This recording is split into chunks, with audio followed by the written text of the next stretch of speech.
Hello everyone, this is Harsh and you are watching WPF World. In this chapter we are going to learn about array, types of array, what is use of params keyword, how to pass the command line arguments and how to use the arguments in C# program. So first we will learn what is array. Array is a group of similar types of elements that have contiguous memory location. In C#, array is an object of base type system.array. Array index starts from 0. We can store only fixed set of elements in C# array. There are three types of array in C# programming: single dimensional array, multidimensional array, and jagged array. What is the advantage of array? We can access element of an array randomly, and also we can traverse the array easily, and we can manipulate the data in array, and also we can sort the data in array easily. What is the disadvantage of array? The disadvantage of array is fixed size. Means we can't increase the size. If we want to increase the size, then we have to create the new array. Now we will see how to create the array. We have to use the bracket here after the type, and I will say arr equal to new integer type, so int. Like that we can create the array. Here we have to pass the size of an array. We can pass 4, means it is size of 4, means we can store only 4 element. How to store that? It start from 0 index, right? So in 0 index I can store 1. Like that we can store for all. Okay, 2 and 3. These are 4, right? We can store only 4 data because we specify size here 4. Okay, like that we can initialize. We can do it in same line also. Like that we can use 1, 2, 3, 4. Okay, in two way we can initialize the array. Now how to traverse it? We can use the for loop or we can use for each loop. If we use the for loop, then we have to use array length property. Okay, now we can print the value of an array. How to print that? arr and then I, means it will take the value I as 0 and traverse till array length. Our array length is 4, so it will traverse till 4 items. Okay, now let's run and see the result. See, you can see first item 1, 11, 13, 15, right? When we want to initialize the array using this method, then we don't require to have this size. It will take from the number of element we have initialized in the int. Now I will say 5, 6, 7. So the length will be 7. Okay, now if we run, then it will print till 7. See, 1, 2, 3, 4, 5, 6, 7. Here we have not specified the size, right? Like that we can declare, create and initialize. Without the new keyword also we can initialize the array. Okay, like that also we can create the array and initialize the value to the array. Here also we don't require to specify the length of the array. Now let's run and see. See, 1, 2, 3, 4, 5, 6, 7, right? What is multidimensional array? The multidimensional array is known as a rectangular array. It can be 2-dimensional array or 3-dimensional array. The data is stored in tabular format, which is also known as matrix. Now we will see how to create the multidimensional array. Okay, now I want to create the multidimensional array. I will say multi. Here, if we want 2-dimensional, then there will be 1 comma. Okay, like that we can declare, and if we want to create object of multidimensional array, we can create like this, and we will specify the size of the array like number of row and number of column. Like that we can do. Okay, if we want to traverse this multidimensional array, then we require do loop. Okay, let's see how to print the value. Now I will say here j. I will replace arr with multi-arr. Okay, I want to initialize the value, so let's initialize 0, 0 equal to 12. Like that we can 0, 1, 0, 2. Okay, like that we can initialize. Second row, in 2-dimensional array we have to use GetLength method. Here we have to specify the index. This 0 is for this one row, and we want to get count, means this is at 0 and this is at 1, so we will use 1 for the column. Okay, here we have to specify 1. Now let's run and see the result.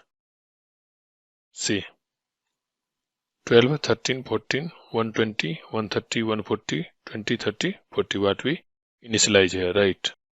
Like that we can traverse the multidimensional array and we can initialize the multidimensional array.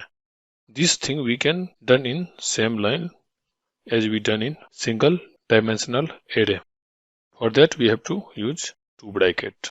Now here for first row and first column 12, 13 and 40. Like that we can have 120, 130, 140 and then 20, 30, 40. Like that we can create and initialize the value in the same line. Let's run and see. See, there is same output, right? As you saw in the one dimensional array, we don't require this when we are initializing in the same line. Like this we can do, but here we have to use the comma, right? Because it is two dimensional array, right? Like that we can use. Now let's run. See, same output. We can also remove this as single dimensional array. Let's run. See, same output, right? I hope you understand how to initialize and declare multidimensional array and how to traverse the multidimensional array. Now we will see the jagged array. What is jagged array? Jagged array is also known as array of arrays because its elements are arrays. The element size of jagged array can be different. How to declare the jagged array? Here we have to use two square bracket. Okay, I will say jagged array. Okay, equal to new int and then again two square bracket. But for first bracket we have to specify the size, right? Okay, if you want to specify here, if you want to specify the size here, then it will give the compile time error, right? So we have to remove. Now how to initialize the jagged array? Like this, int 0 equal to new, not int, array name 0 equal to new, again int, then array length.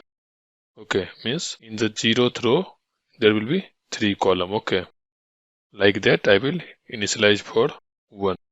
Here I want only 1 column. Okay, like that we can specify. Now we can initialize the value here 1, 2, 3, right? Here we have one element, right? So we can declare and initialize jagged array like this. And now how to traverse the jagged array? Again we need to loop, right? We will use jagged array. Okay, then again like this we can use, and then we have to use here a square bracket. Okay, here we have to use the length property, and here we want I means the row, we have to specify row and then the length. Here also we have to use the length. Okay, like that we can use. Now let's run and see.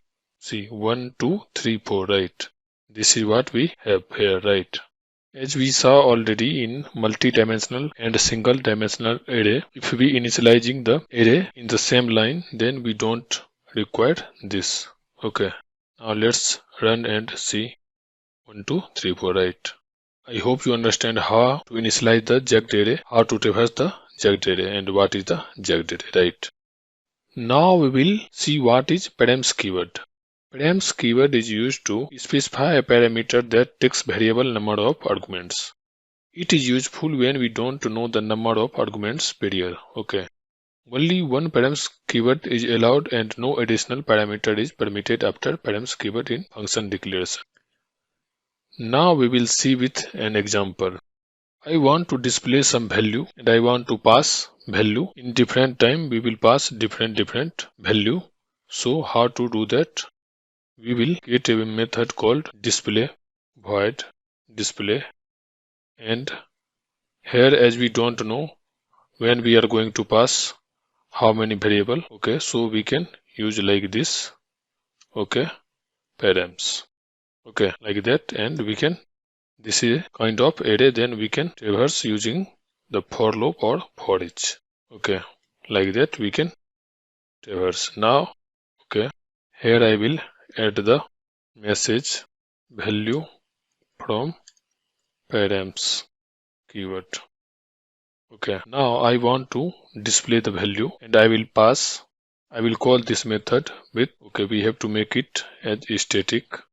Okay, now we can call the display method.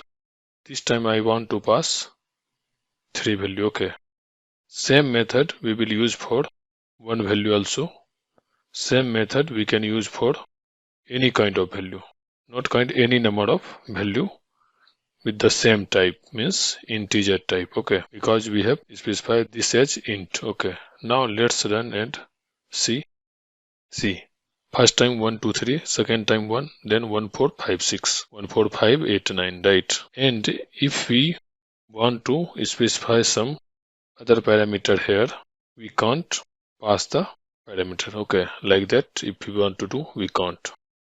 It will give compile time error. But if we want to pass the parameter before the params, then we can pass. Okay, like that it can pass. But after the params keyword, we can't pass any parameter. Okay, I hope you got the idea how to use the params keyword and when to use the params keyword. Right, now we will know what is command line arguments.